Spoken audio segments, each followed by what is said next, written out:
Okay, TV fam, magandang hapon. No? It's currently December 6. Bukas natin yung ilaw. So it's currently December 6. Paalis na tayo ng opisina. Time check is 3 o'clock and 56 minutes, almost 4 p.m. Tatanong siguro nyo kung bakit ang aga natin umalis ng opisina. It's because this is the first day na kung saan magkakaroon ng concert show si Taylor Swift. And you heard it right. No, supposedly dalawa kami ni Joyce na magkasama na pupunta sana sa concert, pero sa kasamaang palad, isa lang yung ticket na nakita niya na may view. And the cost is around 1,060, no, for the ticket. Kaya tayo nagmamadali, no. Sinet na nga natin yung camera. Siguro naisip nyo, ako lang naman yung nagsasalita, bakit kasama pati yung pasahero natin, no? Kasi hinanda ako na yan dahil susunduin natin si Joyce. Ihahatid natin siya doon sa train station para makapunta siya doon sa venue nung concert ni Taylor Swift. Sabi ko, medyo nga mahal yung ticket na nakuha, no? Pagbigyan na natin si Joyce, minsan lang naman talaga yan request. Naisip ko lang naman na kung nandito lang naman talaga si Chelsea, kasi si Chelsea, paborito niya yan si Taylor Swift. I think, you know, kung nandito siya, I think isa yan sa magiging wish niya. So, more reason na hindi naman yan parate. So kahit na mahal yan, kung tingin mo na there's meaning behind doon sa gagawin mo, I think it's still well worth it. So sabi ko kay Joy, sige, kahit isa na lang yan, kunin mo na, idiretso mo na, bayaran mo na, baka mawala pa. Actually meron kami tinitingnan na ticket. Dalawa siya actually. The price is $820, pero nasa likod. Ang sabi nila, yung $820 ticket daw na yan is meron daw yang screen na nilagay sa likod. Pero how can you confirm? Mahirap, di ba? Mahirap na maikumpirma kung totoo ba na merong screen sa likod. So instead of us risking it, no, sana 1,640 yon for 2, kasi nga 820 bawat isa. Bayaan mo na. Yun na lang, sa sure tayo na may ticket, and then si Joyce na nga lang yung pupunta. Kasi nga medyo I think the price is too much na pagka halimbawa dalawa pa kami pupunta. Ako naman is taga-support lang, makikihiyaw-hiyaw lang naman tayo doon sa venue.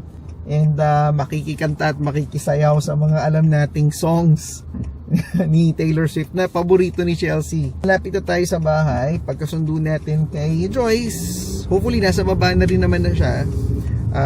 Hatid na kagad natin siya sa train station para makadiretso na siya sa venue. So sabi niya ni Joyce, nag-message siya, sabi niya, meet you at the lobby na lang. Okay, sige, I'll meet you there. So yeah, malamang excited yun sa magiging show. Parang excited na rin tayo para sa kanya at para kay Chelsea. Sabi nga ni Joyce, no, hindi naman siya mag-isang pupunta kasi si Chelsea dati nagpagawa kami ng parang pin. So dadali niya yung pin na yon habang nag-concert siya. Ayan, nandito na si Joyce, oh. Ayan na, sakay na natin to. Madam, saan kita hatid? Sa Brig House. Ha? Brig House? So yun na nga, excited na Sorry. Hindi niya na makontain ang kanyang excitement. Saan kita pwede ibaba doon? Shoppers pa? Napasok sa shoppers sa loob? na lang. You need to calm down. Ay nako. Babe, dala kang mga kailangan mo, ha? Like Phone, compass card, tsaka credit card. Paano ka nagbayad? Nasa yung ticket mo? Pinrint mo? No, it's in my wallet. Like Just what you wallet? scan it. My Apple wallet. Ay. Masaya ka naman. So, kasi Chelsea, tingnan mo. Oo nga. Ay, yung sinasabi kong pin. Para makita Ay. mo. Grabe guys. Parang feeling ko once in a lifetime lang to. Kasi isipin nyo, kailan pa siya magtutour ulit? Pag medyo matanda na siya, baka hindi niya na kaya yung ganong klaseng labanan. Ilang taon na ba si Taylor Swift? Ko alam eh. Siguro may 30 na yun. Feeling ko may 30. Bata pa yun, may energy pa. Feeling ko kasi after ng tour na to, papakasal na siya. Medyo, baka magpaka-mommy na siya muna. Okay. Tapos finale Ingat pa ka to. doon, ha? Oo naman. Sinasuggest nga ng mga office mates ko, punta ka na din. Pero magpunta ka lang dun sa labas para marinig mo. sa labas daw ng arena. OMG. Yun yung sinasuggest nila. Kasi Ang lamig kaya. Ikaw meron pa naman man daw- din nagiginaw ka. Malamig ba dun sa... Ay, sa bagay, malamig nga. Mahangin kasi dun sa... Sabi nila naka-tent daw yung venue, pero Pero mag-dress nakalagay pa din closed for roof. the weather. Ah, Hindi yung roof niya, hindi naman roof eh. Parang malambot. Alam mo yung parang tent type? Yung pagkakaano niya. So Kala ko doors closed. open at 4:30. 4:05 na. Pero okay lang kasi may opening act pa naman siya. So magsa-start siya mga 7 daw. Uy, talagang alam mo na. Ay kasi, o nga pala, tataka siguro kayo, ba't niya alam? Kasi, nung nag-show si Taylor Swift sa... Toronto. Taylor Swift sa Toronto, syempre nanonood siya ng live. At hindi lang isang araw, ha? Yung 3 araw na yun. Pero ito nanonood siya yung ng live stream niya sa Toronto. May Instagram account na nag-live stream. Nako, talaga Minsan naman. okay, minsan hindi. Depende dun sa seats. May tumatawag. Ay, yung food niya to. Oo. Tumatawid pala Hello? tayo sa kabila. Okay, come on up. Thank you. O, diba? Siyempre, kailangan di kayo gutom. Lapit na. You were trouble when you walked in. Kumain ka na ba? Lunch. Hindi ako makakain, babe. Na akong friendship bracelet. Oh my gosh. Mamaya, bumili ka ng... Doon ka naman sabi mo, bibili ka pa ng mga merchandise. Oo nga eh. Sana may bag sila siguro sa merch, no? Kasi wala akong dalang bag dahil bawal. Oh, malapit na. Parang feeling ko na nakakita na ako ng mga Swifties. Parang kumare lang. Oh my gosh, sobrang excited ako. Nasasad ako kasi parang feeling ko kami ni Chels dapat to eh.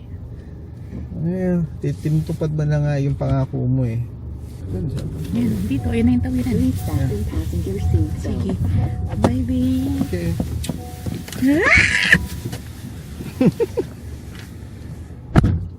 So, nakababa na nga si Joyce. Binago na natin yung angulo ng camera natin. Pauwi na tayo. Hopefully, makakuha si Joyce ng mga magagandang clip, no, na isi-share natin sa next vlog natin. Para na sa ganoon, isama namin kayo or mapa-experience namin sa inyo yung mga nakita niya along the way at saka kung ano ba yung mga nakikita sa pagpunta mo or pagpunta mo sa mga gantong klaseng big event, no? Ngayon ko lang nakita na talagang naghanda ang Vancouver sa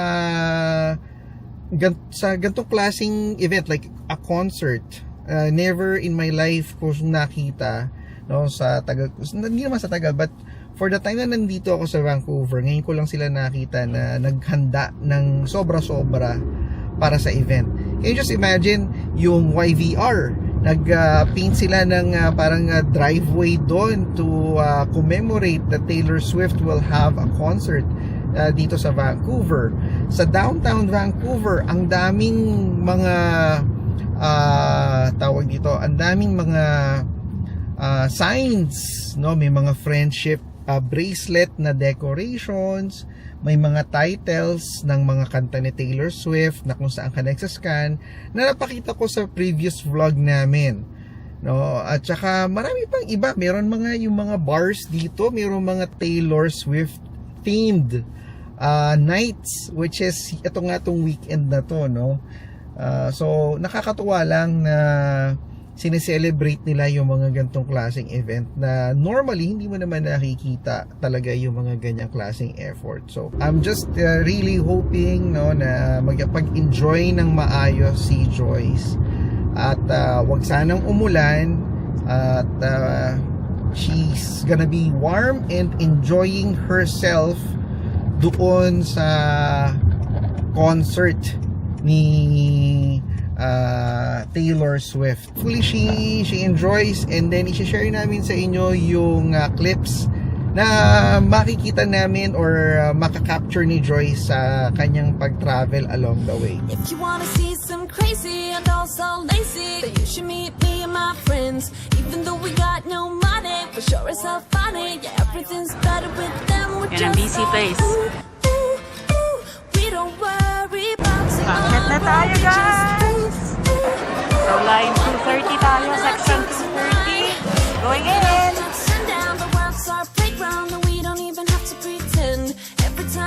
So ito yung lineup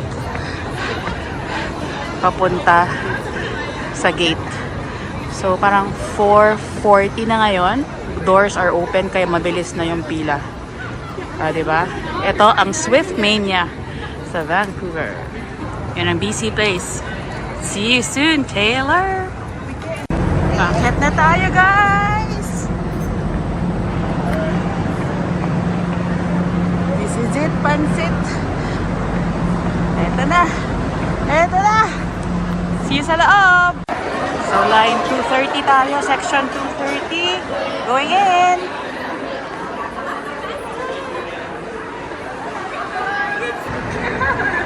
Everybody's like cute, wiggling. You know, they're beautiful. You're such a So, ito yung view ko sa seat ko. Sa likod siya ng stage, pero may screen, kaya okay na rin. Basta nandito. Sige guys, 6:45 na. Ayan. Pilian ng mga tao. Start na ata yung open set. Okay.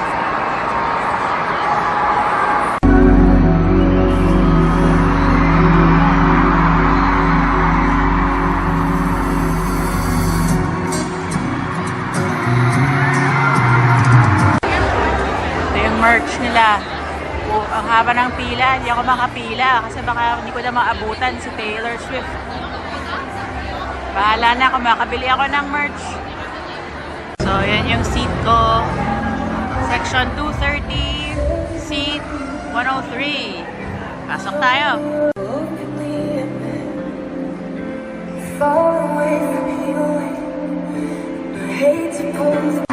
Ano na guys, magsa-start na!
city of mine. How I love the city of mine. It never gets me down. City of mine.